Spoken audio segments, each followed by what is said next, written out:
자, 이어서 한번 시작해 봅시다. 이번에는 성북동 비둘기라고 하는 작품.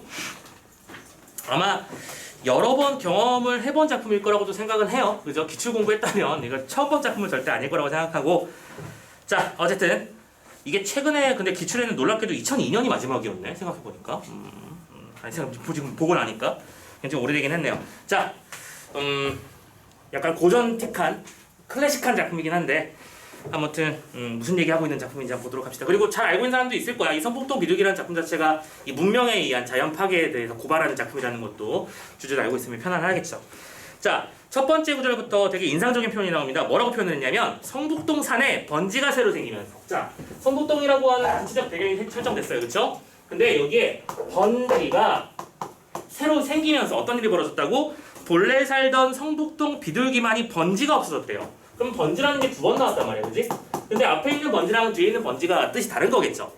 앞에 있는 번지라고 하는 건 말 그대로 인간이 364번지 1 이런 식으로 그러니까 인간에 의한 문명의 터전이 개발 과정에 의해서 새로 만들어졌는데 그에 반대로 비둘기들의 삶의 터전은 결국은 뭐가 되는 거야? 자연 비둘기죠. 비둘기로 대표되는 자연적 터전이 사라지고 있는 것이다 라고 해서 OX. 잠깐만, 이거 OX로 표현하면 오해가 있을 수 있겠다. 그래서 이거는 부정적인 거, 마이너스. 이거는 사라져버린 자연의 환경 플러스적인 거, 이렇게 표현하면 되겠죠. 그래서 새벽부터 돌 깨는 산울림에 떨다가, 돌을 깬다는 건 채석장처럼 이제 산이니까, 그렇지? 개발하려면 평타다 작업을 해야 될 거 아니야. 깨부셔야겠죠? 그럼 여기서는 돌 깨는 산울림이니까 울림이라고 하는 단어, 소리가 들리는 거겠죠? 그래서 기본적으로 청각적 심상을 활용해서 어떤 파괴의 힘에 대해서 표현하고 있는 중이고, 그래서 그것이 가슴에 금이 같다라고 발휘했어. 그러면 이것도 뭐가 되는 거야? 시각적. 가슴에 금이 같다잖아요. 그죠? 시각적 느낌으로 어떤 비둘기의 이거 마음이라고 표현해도 될까? 비둘기의 마음도 똑같이 파괴되고 있다는 걸 보여주고 있다. 어렵지 않죠? 청각과 시각 두 가지 신성 잡아주시면 되겠습니다. 그래도 성북동 비둘기는 하느님의 광장 같은 새파란 아침 하늘에 성북동 주민에게 축복의 메시지나 전하듯 성북동 하늘을 한 바퀴 휘돈다. 그럼에도 불구하고 이 성북동 비둘기는 축복의 메시지라고 되어 있죠. 축복의 메시지. 너희들이 나의 삶의 터전을 파괴했더라도 난 너희들을 환영하고 반갑고 좋아. 그러면 그런 이미지들을 우리는 사랑이라든지 아니면 평화라든지 혹은 공존이라든지 이런 긍정적인 마인드로 표현할 수 있을 겁니다. 됐죠? 자, 계속 갑시다. 성북동 메마른 산골짜기에는, 그럼 여기서 메마른 산골짜기라고 하는 건 산골짜기니까 자연적 공간, 그리고 파괴된 자연적 공간을 메마른이라는 수식어를 표현했겠네요. 거기에는 조용히 앉아 콩알 하나 찍어 먹을 널찍한 마당은커녕 그런 것조차 없고요. 가는 데마다 채석장 포성이 메아리 쳐서. 그래서 여기서 이 채석장의 포성이라고 하는 건 인간의 문명에 의해서 파괴되는 자연을 상징하는 청각적 심상을 동원한 소재가 되겠죠?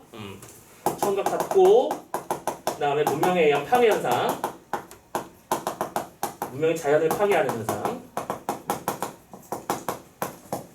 라고 잡아놓으시고요. 메아리 쳐서 피난하듯 지붕에 올라앉아 아침 구공탄 굴뚝 연기에서 향수를 느끼다가, 구공탄, 그러니까 이게 뭐냐, 구멍이 9개 뚫려있는 연탄이라는 뜻입니다. 여러분들 생각하면 연탄에 이제 위에 구멍이 뚫려있죠? 그게 총 9개라서 그렇습니다. 그래서 향수를 느끼다가 산 1번지 채석장에 돌아가서 금방 따낸 돌 온기에 입을 닦는다 라고 표현했습니다. 그러면 이 온기에 입을 닦는다라는 행위 자체는 이렇게 볼까? 이런 상황 속에서도 그 포성 때문에 깨졌을 거 아니에요, 그치? 그 돌 온기에 입을 닦는다. 새들을 혹시 키우는 사람이 있나요, 여기? 없나요? 그 선생님 유튜브에 보면 최근에 그 포롱이 사진이 올라와 있을 겁니다. 앵무새 선생님 집에 있거든요. 앵무새 키워보니까 알겠는데 이 녀석들은 부리로 뭔가를 다 표현해요. 그러니까 부리가 일종의 손 같은 개념이야. 다리는 다리고 이걸로 이제 부리를 계속 비비면서 자신의 친밀감이나 이런 것들을 표현하더라고요. 그래서 친밀감의 표현이라고 하는 이 입을 닦는다라는 행위는 결론적으로는 그리움의 행위, 즉 자연적 이 보금자리에 대한 그리움 정도로 번역할 수 있겠죠? 여기서는 이 비둘기가 참 예쁘고 착한 존재로 나왔는데 현실 상황에서 비둘기는 좀 약간 닭둘기라고 하는 이름으로 붙여지면서 그치? 여러분들 왜 비둘기 보면 아침에 여러분들 학교 가다 그런 경우 많이 보지 않냐? 어젯밤에 그 과음하신 분이 확인해 놓은 물건에다가 신나게 코를 찍어대면서 그치? 먹고 있는 모습 보면 아우 더러워 그치? 특히 비둘기가 내 앞에서 회를 쳐서 타타타 하고 날아가면 그 순간 이제 순간적으로 그 비둘기의 이게 뭐라고 해야 되지? 파우더라고 표현을 하던데 이걸 우리말로 뭐라고 하는지 정확하게 모르겠어요. 비듬이라고 표현해야 될까? 이 가루의 흔적들이 막 날립니다.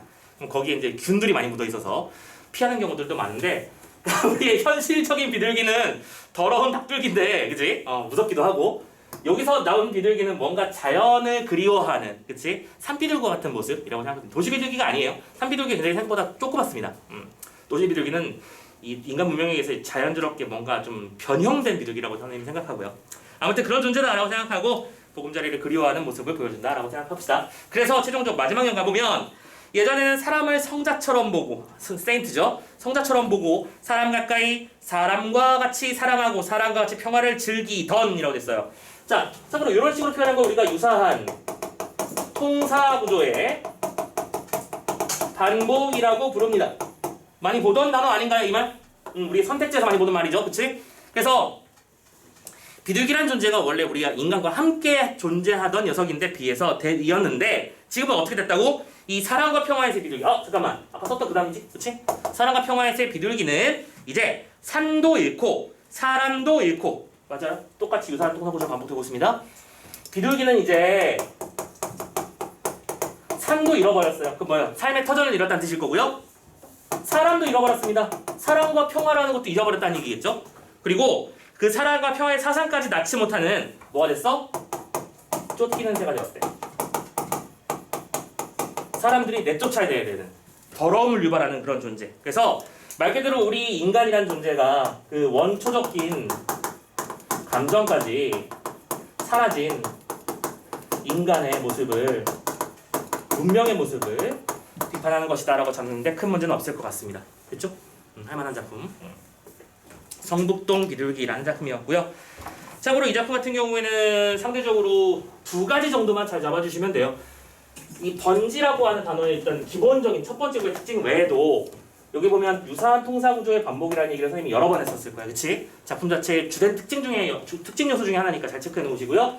그 밖에도 이 청각적 심상이라든지 여기도 시각이라든지 또 다양한 감각 심상도 구성별로 잘 체크해 주시면 좋겠고요. 그렇죠? 그 정도만 잡으면 어려움 없이 해결할 수 있는 작품이라고 생각을 해요.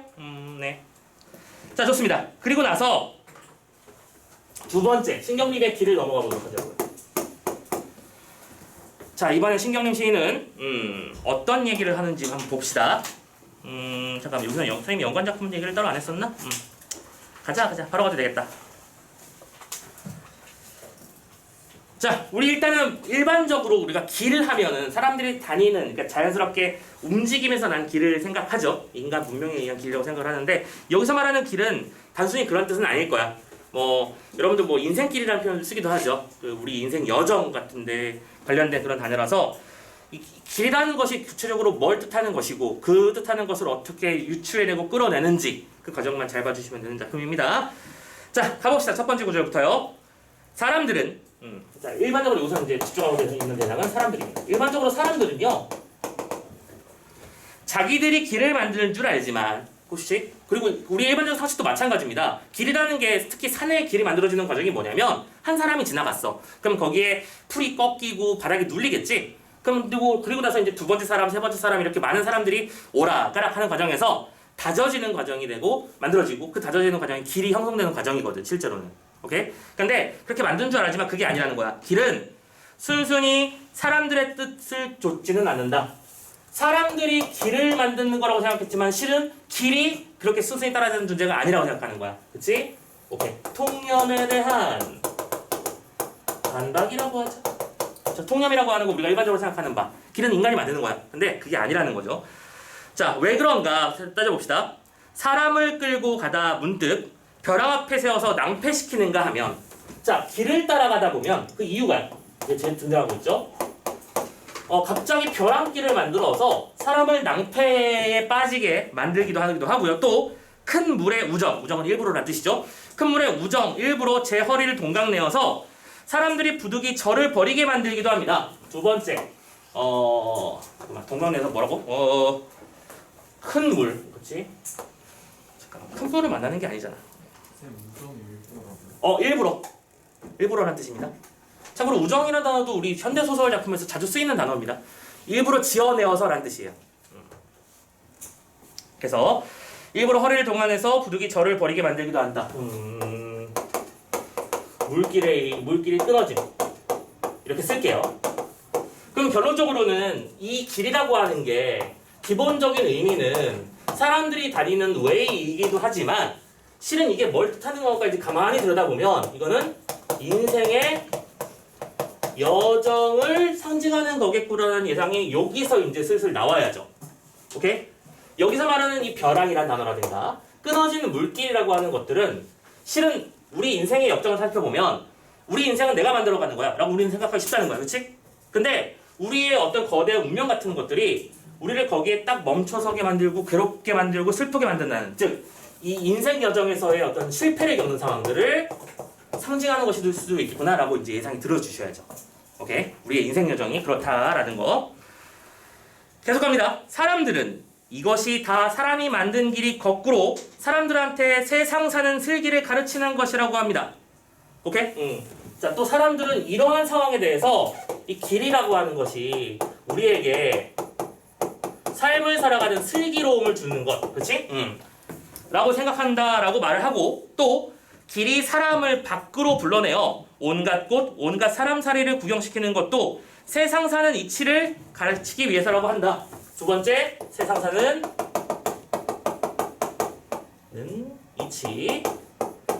자, 그리고 참고로 이거는 무슨 표현으로 나타나 있었죠?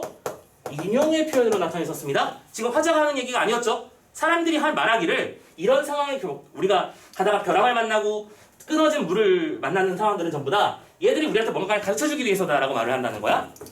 자, 그래서 길의 뜻이 거기가 뭔데? 거기가 뭘 말하는 건데? 이 두 가지잖아. 거기죠. 이는 두 가지에만 있는 줄 알지. 길이 사람을 밖에서 안으로 끌고 들어가 스스로를 깊이 있게 들여다보게 만드는 것은 모른다. 자, 두 번째, 지금 이것도 뭐예요? 지금 이 통념을 다시 한번 반박하고 있죠. 이거는 우리를 밖으로 끌어들이는 거야. 왜냐하면 여기서 세상 사는 이치라고 있었으니까.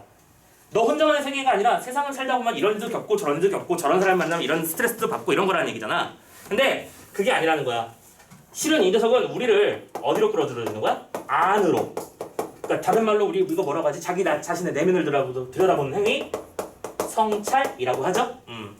우리를 성찰하게 만들어주는 거. 지금 그래서 이 작품은 기본적으로 길이라고 하는 것이 우리에게 주는 일반적 이미지를 뒤집어가면서 길의 의미를 설명하고 있는 시고, 우리 인생 여정에서의 인생의 의미란 무엇인가를 생각해보게 하는 시다라는 게 지금 느껴지셔야 될 겁니다. 아무튼 그래서 길이 밖으로가 아니라 안으로 나 있다는 것을 아는 사람에게만, 그럼 안으로 나 있다는 얘기는 뭘 한다는 얘기야? 내면을 성찰한다는 뜻이 되겠지?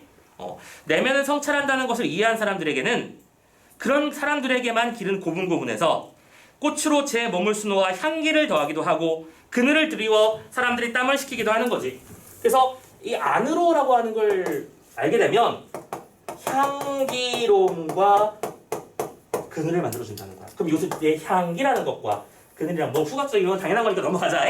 이런 두 가지 요소라고 하는 건 우리 삶에 뭘 주는 존재? 위안을 주는 존재라는 거지. 즉 우리는 성찰이라는 걸 통해서 우리의 삶을 위안할 수 있다는 거야. 그죠? 그렇게 한다는 것을 알게 된다. 그리고 그것을 알고 나서야 사람들은 비로소 자기들이 길을 만들었다고 말하지 않는다. 자, 이걸 알게 되면 결론적으로 우리 사람들은 최종적으로 이 두 가지를 알게 되면 뭐 하게 될 것이야?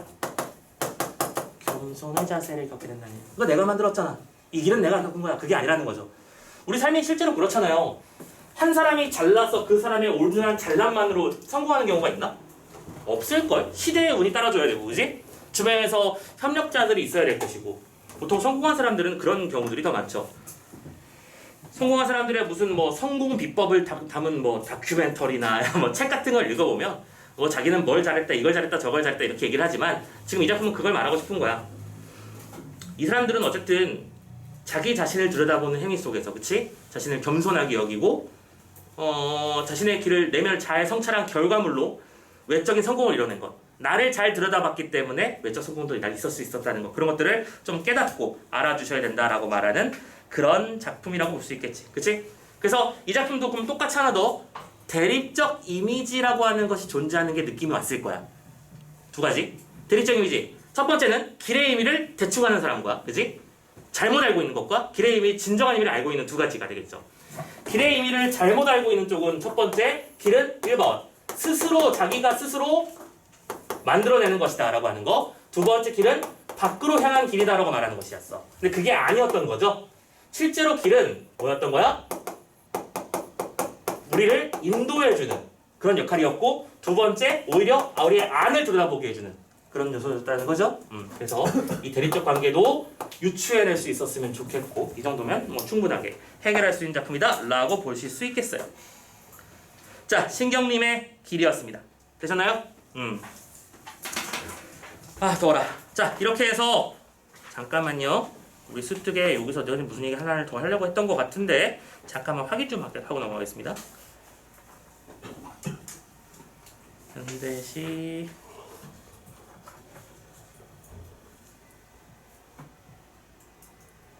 여기가 아니고 다음 챕터였구나. 오케이, 좋습니다. 자, 여기까지 해서 또 두 작품 호로록 마무리 지었고요. 그냥 계속 이어서 다음 작품 넘어가겠습니다. 오늘 배울 작품들이 많으니까 쭉쭉쭉 한번 넘어가 보도록 하자. 다음 세트까지 쭉 갈게요. 근데 다음 세트에서 연관 작품으로 좀 해야 될 얘기가 있어가지고, 영상 잠깐만 끊어가고